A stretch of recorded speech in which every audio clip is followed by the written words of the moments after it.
So before I start the video, I should probably explain why I'm wearing a tux.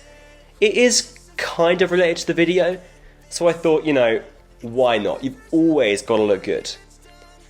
James Bond, who's probably the most badass super spy ever, always had the coolest watches. If you don't know who he is, then you've got a lot of movies to catch up on.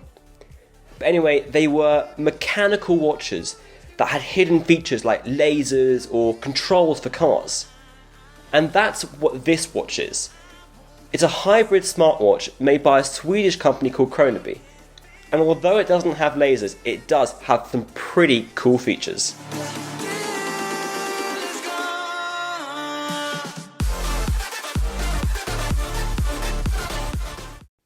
Personally, I prefer the design of a mechanical watch over a smartwatch.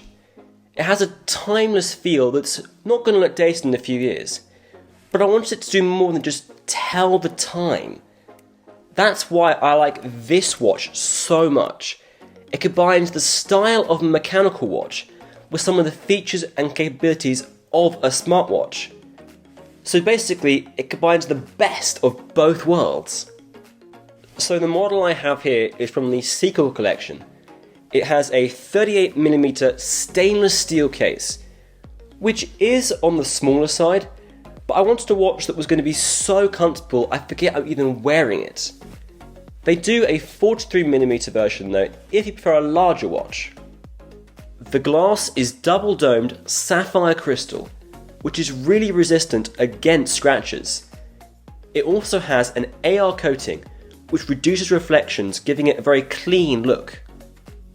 The hands are silver plated with super luminova, which is meant to make them really visible in the dark, but it would have been nice if they'd been a bit brighter, just so you can see them more clearly. The wrist strap is made of a really good quality Italian leather, and on the underside is a blue lining, which looks cool and is super comfortable. I actually bought mine in the sale, which included a free wrist strap, so I've also got a stainless steel one, which gives it a completely different look. The website has an Outlook section with discounted watches, which is definitely worth looking at. Otherwise, I would highly recommend waiting until they have another sale, because my extra strap would have cost $159. You can control and customize the watch by connecting to the app via Bluetooth. The app works both on iOS and Android, and I found on iOS it works seamlessly. Since both the watch and the app were created entirely by Kronaby, they work together perfectly. There are loads of features that the watch automatically carries out when you have it connected and set up. For example, something that I find really annoying with analog watches, especially if you travel a lot, is having to set the time. But because the watch automatically connects to your phone, the time changes with it. It also has a quartz oscillator, which makes sure the watch keeps the time even when it's not connected. Kronaby's slogan is "Stay connected, not distracted," which is exactly what they've achieved. They do this through something that they call filtered notifications, where you can set your watch to vibrate once, twice, or 3 times, depending on the notification that you set. For example, I have text from family members as 1 vibration, and then notifications from social media apps like Facebook and Instagram to 2 vibrations, which I found so useful when studying, because I can put my phone away from me, but it makes sure that I don't miss important messages, but that I'm not overloaded by notifications that can wait, like Clash of Clans. So I'm connected, not distracted. Also, if you're not sure how many vibrations there were, you can just check the watch face. After a notification with a single vibration, both hands move to number 1. And after 2 vibrations, both hands move to number 2, and so on. The app also tracks the last location the watch was connected to your phone, which is really useful to check if you've lost your watch. Another really cool feature is that you can use the watch as an alarm clock. rather than using sound to wake you up, it vibrates on your wrist, which I really like because it wakes you up slowly, and I am not a morning person. I wish the day could end at 2 AM and start at 11 AM.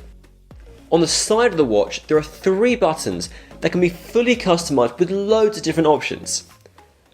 The middle button, which is the crown, can have 2 different options set to it. For example, I have one press set to my daily step count, and if you notice, all around the edge of the watch is 0 to 100, which shows the percentage of my step count complete. Then I also have 2 presses set to my timer, which I use less often, but I also find really useful. Then if you hold down the crown, it'll make your phone play music so you can find it, which is great because I am always losing my phone. There are 2 buttons either side of the crown called the pushers, which have a completely different set of options. For example, I have the top one set to take a picture or start a video on my phone, which I use all the time when filming YouTube because I can just sit down and press the button. Then I have the bottom one set to pause or play music on my phone, which is really useful if you use wireless earphones because you don't have to be constantly reaching for your phone. Other options you can have the button set to is to drop a pin on a map, basically so it remembers a location that you previously visited, like a friend's house or a really good restaurant. Another option is you can link it with IFTTT, which stands for if this then that, which opens up so many possibilities. It's basically a separate app that allows your smart tech to communicate with each other. For example, if you have Philips Hue, you can have the button set to turn on or turn off the lights. Or if you have a smart coffee machine, you can have the button set to brew you a coffee. The possibilities are endless. The watch is also water resistant up to 100 feet, but I probably wouldn't go swimming if you had the leather strap, just because I'm not sure how the water will react with it. If you're like me, you spend a lot of the day either looking at your phone or your laptop, and I just don't need another screen on my wrist. It's just another device to have to charge at the end of the day. Whereas the battery in Kronaby watches can last up to 2 years. The only downside though is that you can't change the battery yourself, but have to go to a Kronaby affiliated store. Anyway guys, thank you so much for watching. Let me know what you think of Kronaby down in the comments, and I will see you all in the next one.